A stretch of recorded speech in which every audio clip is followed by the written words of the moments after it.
से बोलिए हर हर गंगे। भक्तों, आज आप सभी सुनेंगे गंगा दशहरा की व्रत कथा।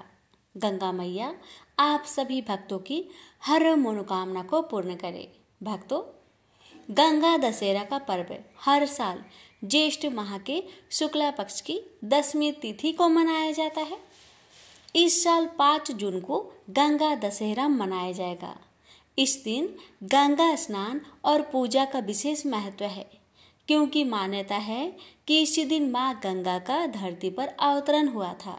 भक्तों, गंगा दशहरा पर गंगा नदी में स्नान करना बहुत शुभ माना जाता है। इस दिन पितरों का तर्पण और पिंडदान करना भी शुभ माना जाता है।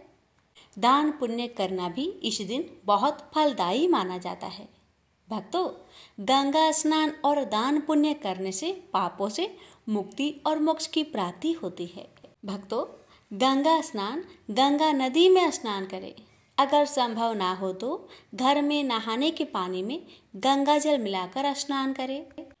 माँ गंगा की पूजा करें, उन्हें पुष्प, अक्षत, धूप, दीप और नैवेद्य अर्पित करें। दान पुण्य करें, गरीबों को वस्त्र, भोजन और अन्य सामग्री दान करें। गंगा के घाट पर दीपदान करें। माँ गंगा का ध्यान करें और उनसे प्रार्थना करें, जो भी आपकी मन की इच्छा हो। भक्तों, इस दिन गंगा स्रोत का पाठ करें। अब आइए रसपान करते हैं गंगा दशहरा की व्रत कथा। भक्तों, आज गंगा दशहरा है, वह दिन जब माँ गंगा स्वर्ग से उतरकर धरती पर आई। इस दिन की कथा सिर्फ सुनना ही नहीं, सुनना और मन में उतारना जीवन को पवित्र कर देता है। आज हम सभी सिर्फ श्रोता नहीं है, हम स्वयं भी भागीरथ की तरह साधक बन रहे हैं, जो माँ गंगा को अपने हृदय में उतारना चाहते हैं।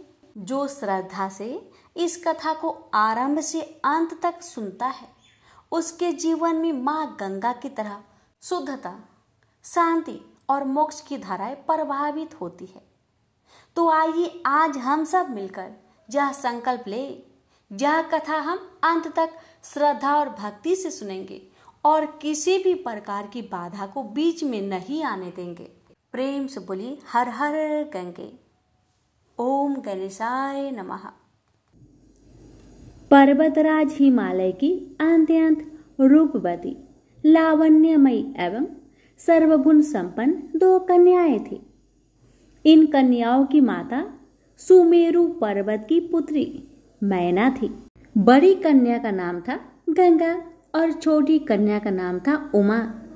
गंगा अत्यंत प्रभावशाली और असाधारण देवी गुणों से संपन्न थी।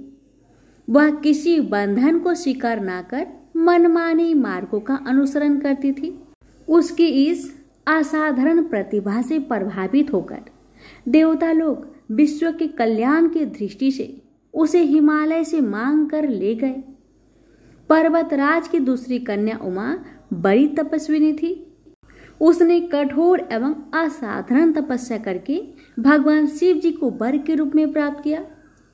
भक्तों, सुरलोक में विचरण करती हुई गंगा से उमा की भेंट हुई। गंगा ने उमा से कहा कि मुझे सुरलोक में विचरण करते हुए बहुत दिन हो गए हैं। मेरी इच्छा है कि मैं अपनी मातृभूमि पृथ्वी पर विचरण करूं। इस पर उमा ने गंगा को आश्वासन दिया कि वे इसके लिए कोई प्रबंध करने का प्रयत्न करेगी। भक्तों, अयोध्यापुरी में सागर नाम के एक राजा थे। वे पुत्रहीन थे। सागर की पटरानी का नाम केसिनी था, जो कि विदर्भ प्रांत के राजा की पुत्री थी। केसिनी रूपवती, धर्मात्मा और सत्यपरायण थी। सागर की दूसरी रानी का नाम था सुमति, जो राजा अरिष्टनेमि की कन्या थी। महाराज सागर अपनी दोनों रानियों को लेकर हिमालय के भृगु प्रसवन नामक प्रांत में गए और पुत्र प्राप्ति के लिए तपस्या करने लगे। उनकी तपस्या से महर्षि भृगु प्रसन्न हुए और वर दिए कि तुम्हें अनेक पुत्र की प्राप्ति होगी। दोनों रानियों में से एक का केवल एक ही पुत्र होगा, जो कि वंश को बढ़ाएगा, और दूसरी के 60,000 पुत्र होंगे। कौन सी रानी कितने पुत्र चाहती है, इसका निर्णय वे स्वयं आपस में मिलकर कर लें। केसिनी ने वंश को बढ़ाने वाले एक पुत्र की कामना की और गरुड़ की भगिनी सुमिति ने 60,000 बलवान पुत्र की। कुछ काल के पश्चात रानी केसिनी ने असमंजस नामक पुत्र को जन्म दिया। रानी सुमति के गर्भ से एक तुम्बा निकला, जिसे फोड़ने पर छोटे छोटे 60,000 पुत्र निकले। उन सब का पालन पोषण घी के घरों में रखकर किया गया। काल चक्र व्यतीत होते गया और सभी राजकुमार युवा हो गए।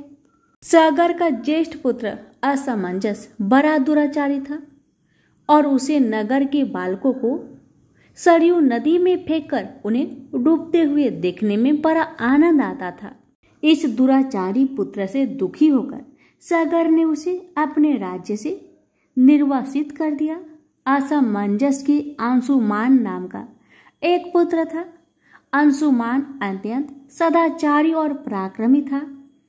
एक दिन राजा सागर के मन में अश्वमेघ यज्ञ करवाने का विचार आया। शीघ्र ही उन्होंने अपने इस विचार को कार्य रूप में परिणित कर दिया। राजा सागर ने हिमालय एवं विंध्याचल के बीच की हरी तीमा युक्त भूमि पर एक विशाल यज्ञ मंडप का निर्माण करवाया।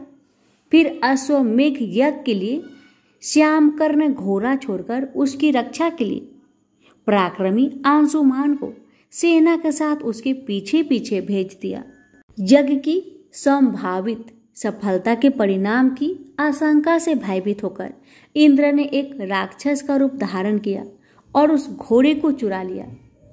घोड़े की चोरी की सूचना पाकर सागर ने अपने 60,000 पुत्रों को आज्ञा दी कि घोड़ा चुराने वाले को पकड़कर या मारकर घोड़ा वापस ले आओ। पूरी पृथ्वी में खोजने पर भी जब वह घोड़ा नहीं मिला तो इस आशंका से कि किसी ने घोड़े को तहखाने में ना छुपा रखा हो, सागर के पुत्रों ने संपूर्ण पृथ्वी को खोदना आरंभ कर दिया। उनके इस कार्य से असंख्य भूमितल निवासी प्राणी मारे गए। खोदते खोदते वे पाताल तक जा पहुंचे। उनके इस नृशंस कृत्य के विषय में देवताओं ने ब्रह्मा जी को बताया तो ब्रह्मा जी ने कहा कि ये राजकुमार क्रोध एवं मद में अंधे होकर ऐसा कर रहे हैं। पृथ्वी की रक्षा का दायित्व कपिल ऋषि पर है, इसलिए वे इस विषय में अवश्य ही कुछ न कुछ करेंगे। पूरी पृथ्वी को खोदने के बाद भी जब घोड़ा और उसका चुराने वाला चोर नहीं मिला तो निराश होकर राजकुमारों ने इसकी सूचना अपने पिता को दी। क्रोध सागर ने आदेश दिया कि घोड़े को पाताल में जाकर ढूंढो। पाताल में घोड़े को खोजते खोजते वे सनातन वसुदेव कपिल के आश्रम में पहुंच गए। उन्होंने देखा कपिल देव तपस्या में लीन है और उन्हीं के पास यज्ञ का वह घोड़ा बंधा हुआ है। उन्होंने कपिल मुनि को घोड़े का चोर समझकर उनके लिए अनेक दुर्वचन कहे और उन्हें मारने के लिए दौड़े। सागर के इन कुकृत्य से कपिल मुनि की समाधि भंग हो गई।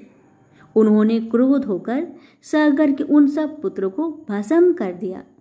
भक्तों, बहुत दिनों तक अपने पुत्र की सूचना नहीं मिलने पर महाराज सागर ने अपने तेजस्वी पुत्र अंशुमान को अपने पुत्रों के साथ घोड़े का पता लगाने के लिए आदेश दिया। वीर अंशुमान शस्त्रों शास्त्र से सुसज्जित होकर अपने चाचाओं के द्वारा बनाए गए मार्ग से पाताल की ओर चल पड़ा। मार्ग में मिलने वाले पूजनीय ऋषि मुनियों का यथोचित सम्मान करके अपने लक्ष्य के विषय में पूछता हुआ उस स्थान तक पहुंच गया जहां पर उसके चाचाओं के भस्मीभूत शरीर की राख पड़ी थी और पास ही यज्ञ का घोड़ा चल रहा था। अपने चाचाओं के भस्मीभूत शरीर को देखकर उसे अत्यंत क्षोभ हुआ।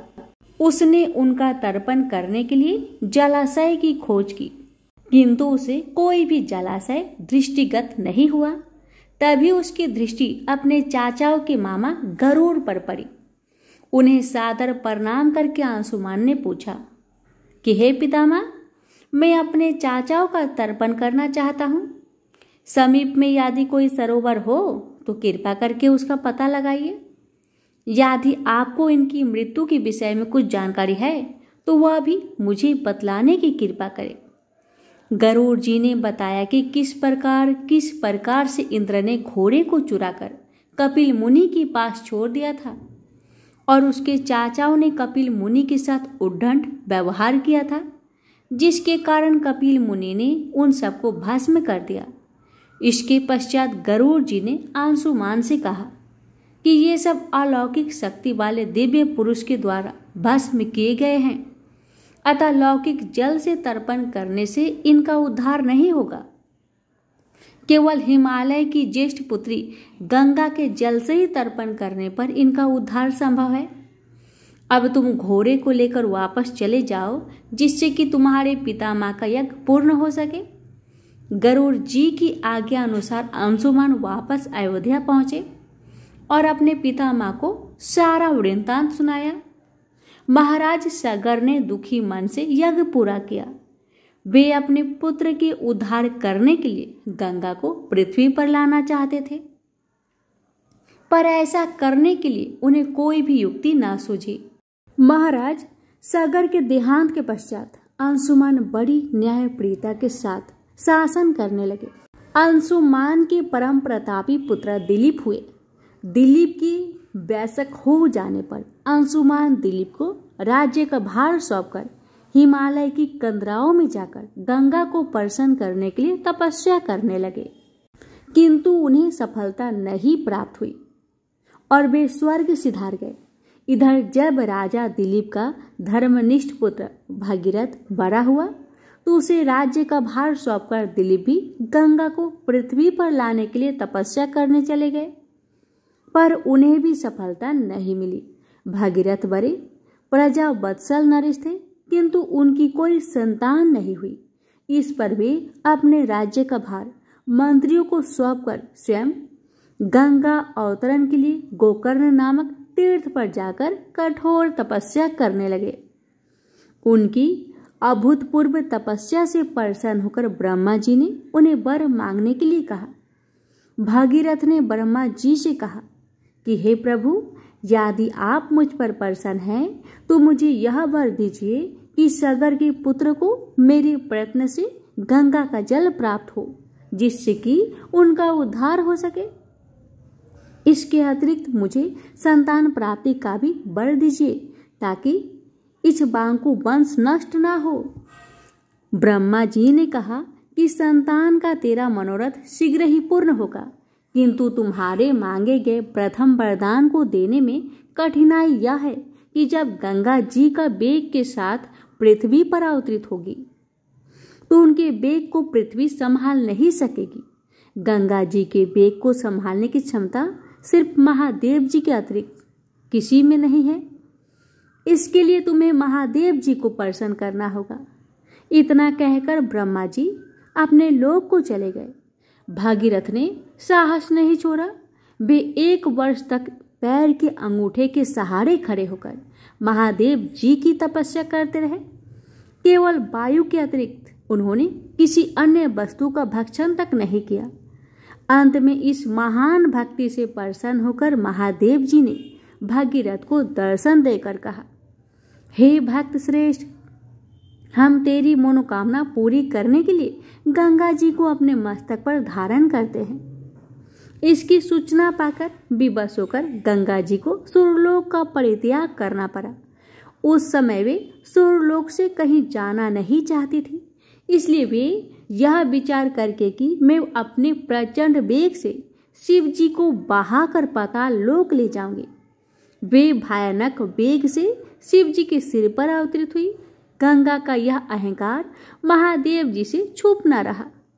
महादेव जी ने गंगा की वेगवती धाराओं को अपने जटाजूट में उलझा लिया। गंगा जी अपने समस्त प्रयत्नों के बाद भी महादेव जी की जटाओं से बाहर न निकल सकी। गंगा जी को इस प्रकार शिव जी की जटाओं में विलीन होते देख भागीरथ ने फिर शंकर जी की तपस्या की। भागीरथ की इस तपस्या से प्रसन्न होकर भगवान शंकर ने गंगा जी को हिमालय पर्वत पर स्थित बिंदुसर में छोड़ा। छूटते ही गंगा जी 7 धाराओं में बट गई। गंगा जी की 3 धाराएं हृदनी, पावनी और नलिनी पूर्व की ओर प्रवाहित हुई। सुचक्षु, सीता और सिंधु नाम की 3 धाराएं पश्चिम की ओर बही और 7वीं धारा महाराज भागीरथ के पीछे पीछे चली। जिधर जिधर भागीरथ जाते थे उधर उधर ही गंगा जी जाती थी। स्थान स्थान पर देव, यक्ष, किन्नर, ऋषि मुनि आदि उनके स्वागत के लिए एकत्रित हो रहे थे।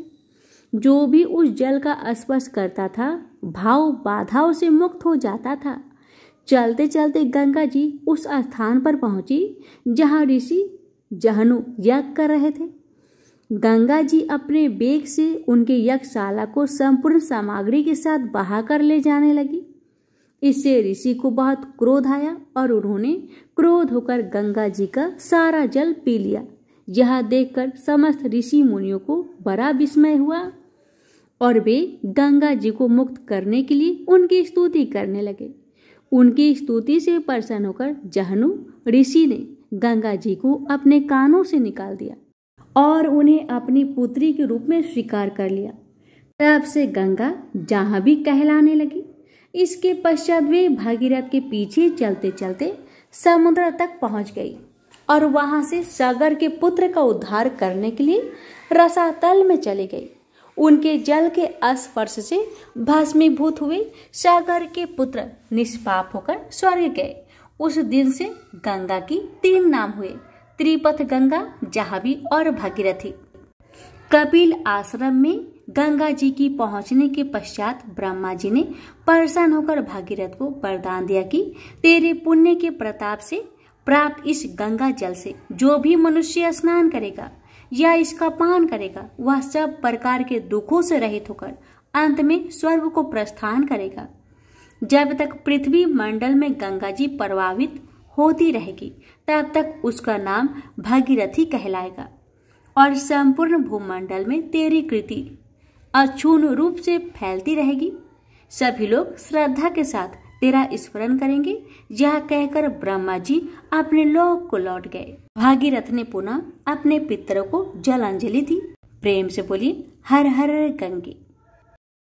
एक समय शिवजी महाराज पार्वती के साथ हरिद्वार में घूम रहे थे। पार्वती जी ने देखा कि बहुत सारे मनुष्य गंगा में नहा नहा कर हर हर गंगे कहते कहते चले जा रहे हैं, परंतु प्राय सभी दुखी और पाप परायण हैं।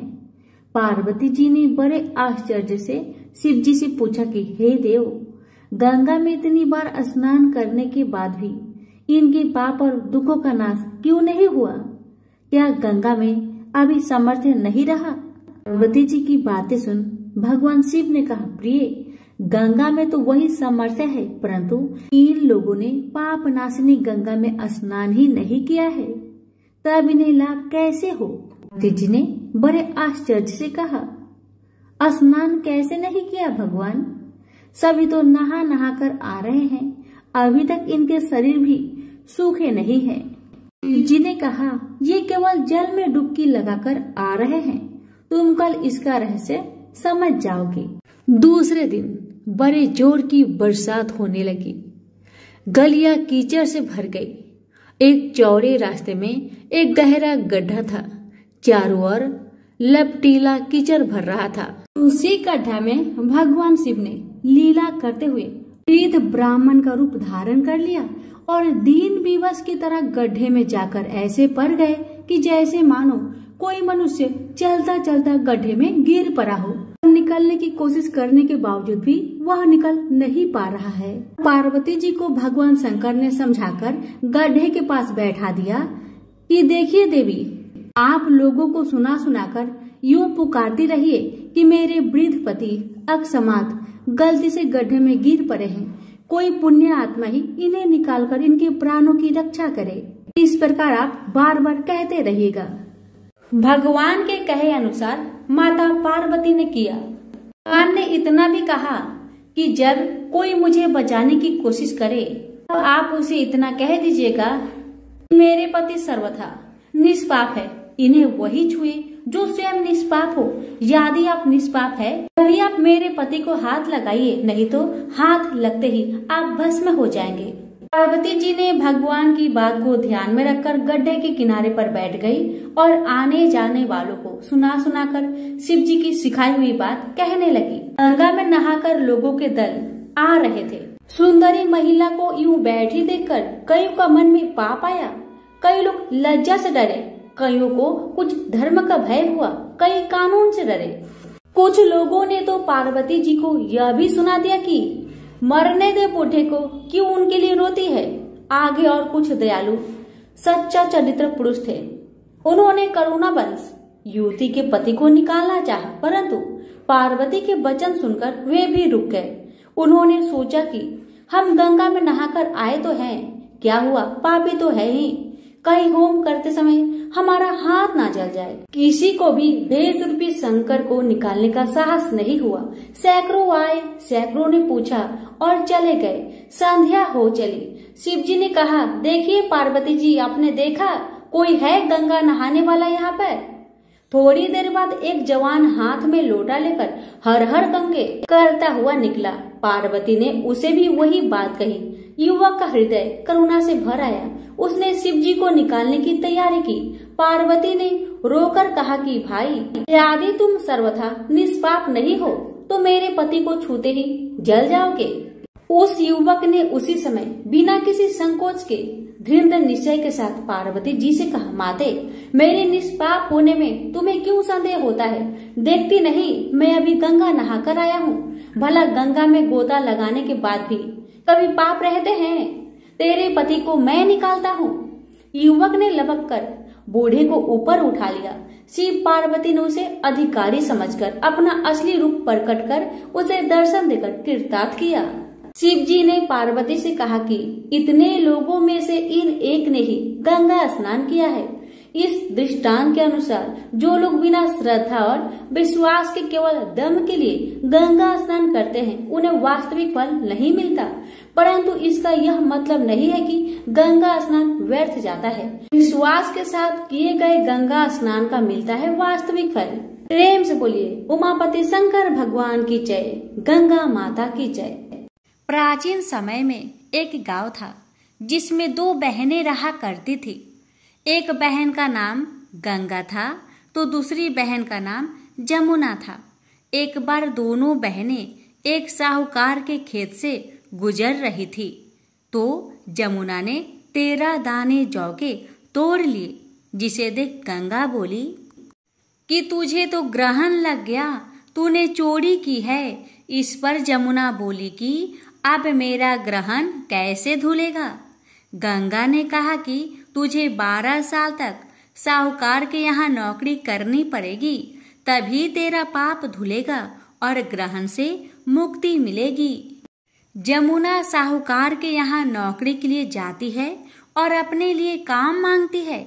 साहूकार उसे काम पर रख लेता है, लेकिन काम करने से पहले जमुना उसे कहती है कि मैं सारे काम करूंगी, लेकिन 4 काम नहीं करूंगी। जूठे बर्तन नहीं मांजूंगी, झाड़ू नहीं लगाऊंगी, बिस्तर नहीं बिछाऊंगी और दिया नहीं जलाऊंगी।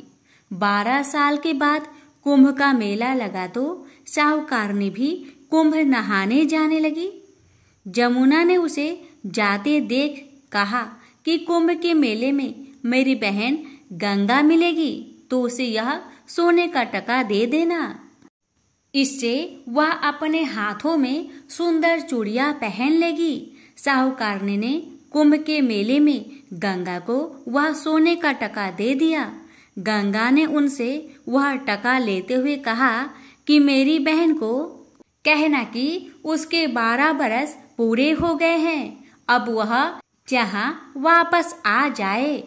साहूकार व साहूकारनी वापस घर आए तब जमुना मटके में पानी भर रही थी। दोनों जमुना से बोले कि हमने सोने का वह टका तेरी बहन गंगा को दे दिया था और उसने कहा है कि तेरे 12 वर्ष पूरे हो गए हैं, इसलिए अब तुम वापस जाओ।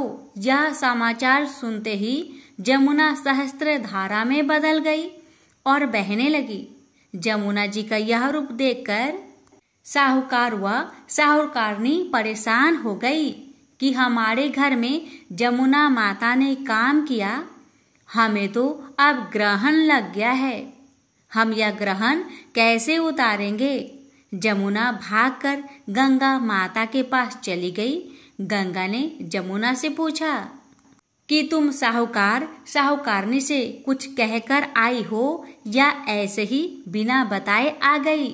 तब जमुना बोली कि मैं तो कुछ भी नहीं बताकर आई हूँ।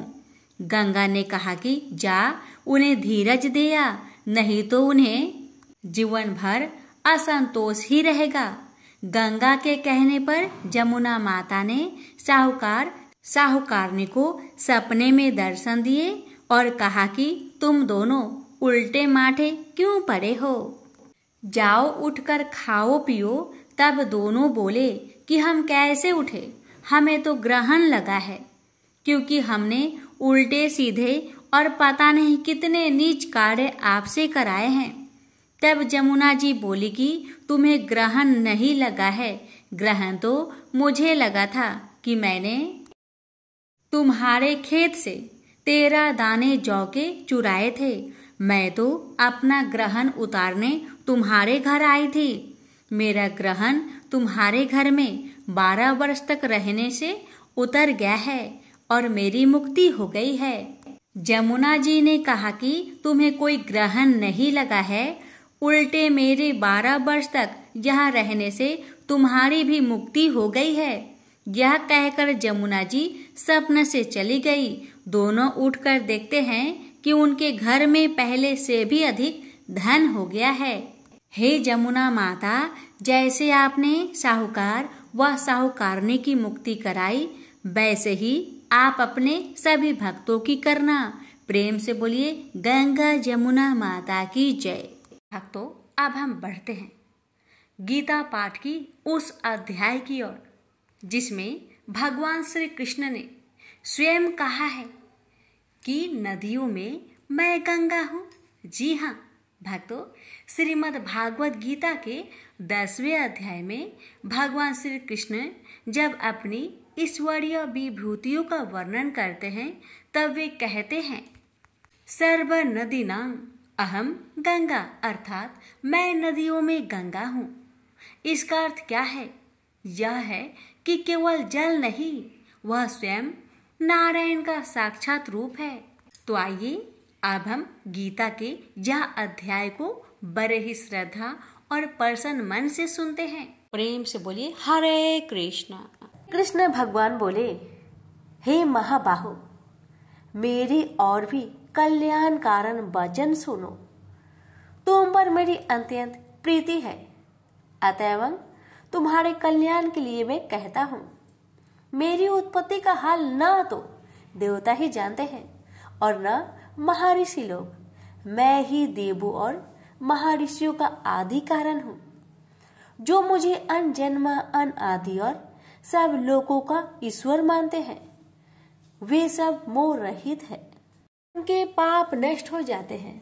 बुद्धिमान, क्षमा, सत्य, दंभ, सम, सुख, दुख, जन्म मरण, भय अभय, अहिंसा, ममता, संताप, तप, दान, यश, अपयश इत्यादि जो अनेक प्रकार के भाव हैं, वे सब मुझसे उत्पन्न होते हैं। 7 महर्षि और उनसे पहले 4 मनुष्य मेरे मन से उत्पन्न हुए।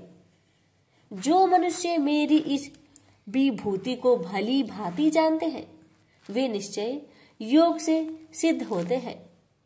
इसमें संदेह नहीं। यह जानकर कि मैं ही सबको उत्पन्न करता हूँ और मुझी से सबकी प्रवृत्ति होती है। विवेकी प्राणी मेरी उपासना करते हैं। वे मुझी में चित्त और प्राण को लगाकर एक दूसरे को समझाते हुए भजन करते तथा सदा संतुष्ट और सुखी रहते हैं। चित्त को सावधान करके प्रीति पूर्वक भजन करने वाले को मैं ऐसा बुद्धि योग देता हूँ जिससे वे मुझे प्राप्त कर लेते हैं। उन पर अनुग्रह करके मैं उनकी बुद्धि में स्थित हो देदीप्यमान ज्ञान देता हूँ। अर्जुन ने कहा, आप परम ब्रह्मा हो, परम धाम हो, परम मित्र अचल और दिव्य पुरुष हो, आदि देव हो, अनजन्मा हो, सन्यासी हो, तुमको सब ऋषि देव ऋषि नारद, अमित, देवज्ञ और व्यास भी ऐसा कह गए और स्वयं में वह तुम भी कह रहे हो।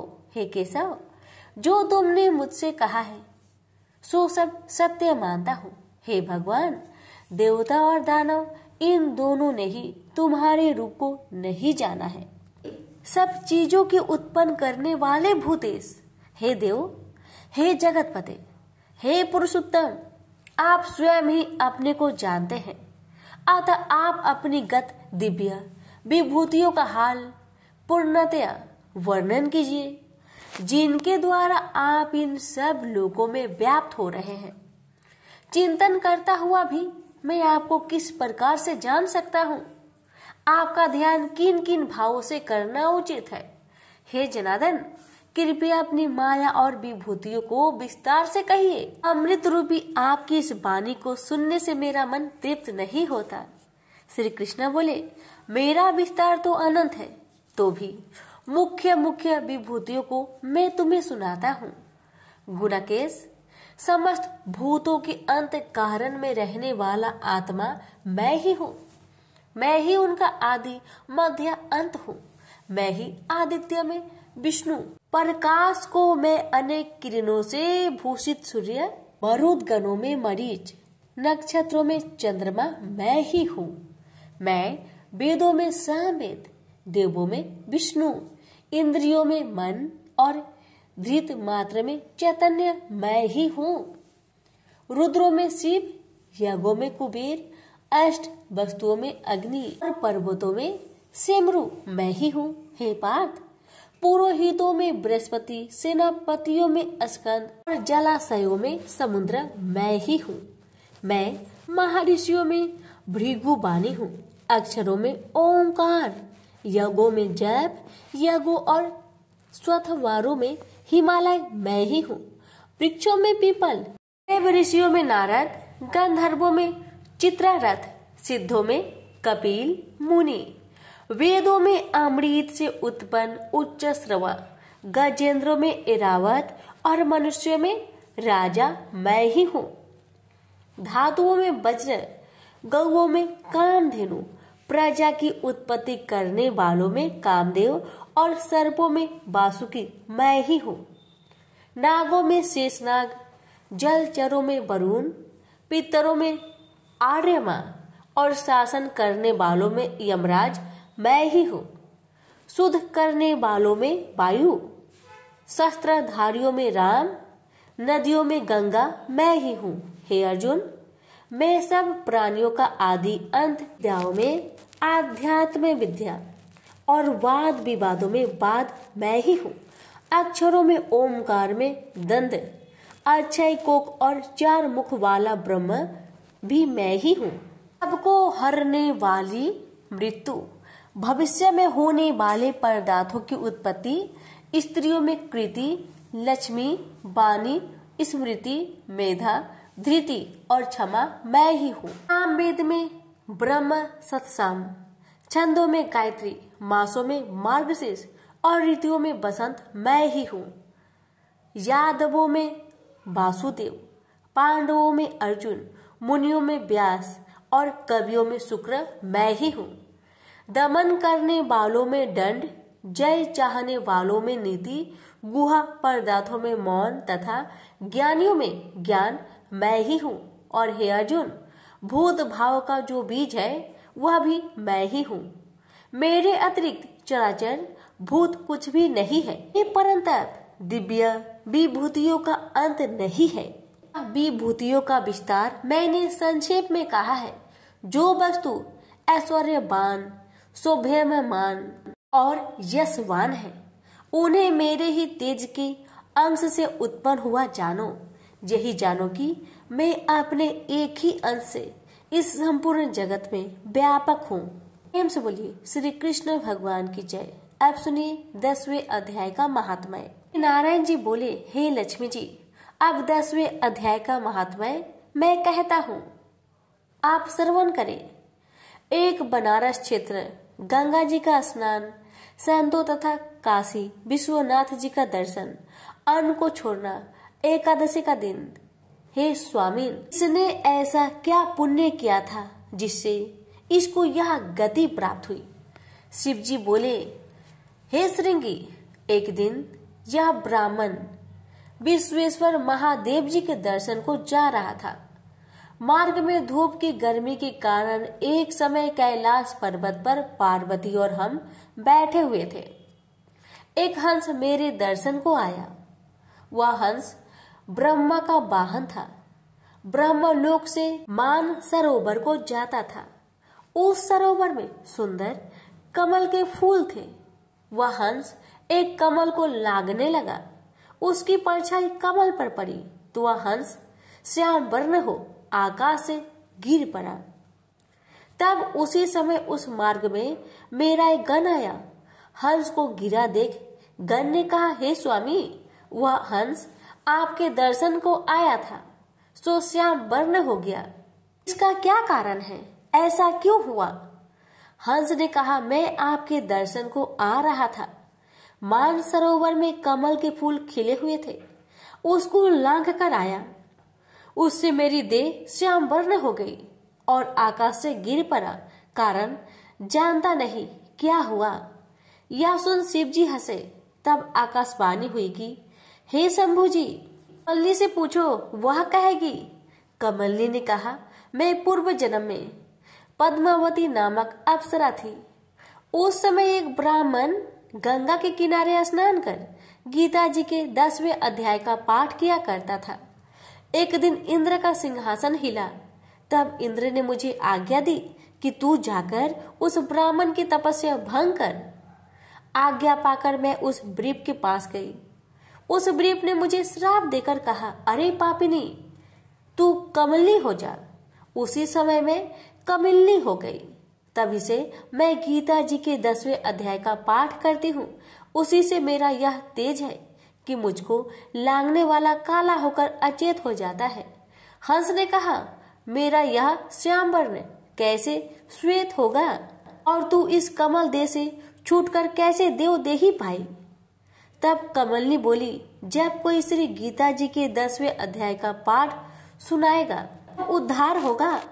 तब एक ब्राह्मण ने सरोवर में स्नान कर गीता जी के 10वें अध्याय का पाठ किया। उसे हंस ने और कमलनी ने सुना। तब उसका उद्धार हुआ। प्रेम से बोलिए लक्ष्मी नारायण की जय, उमापति शंकर भगवान की जय।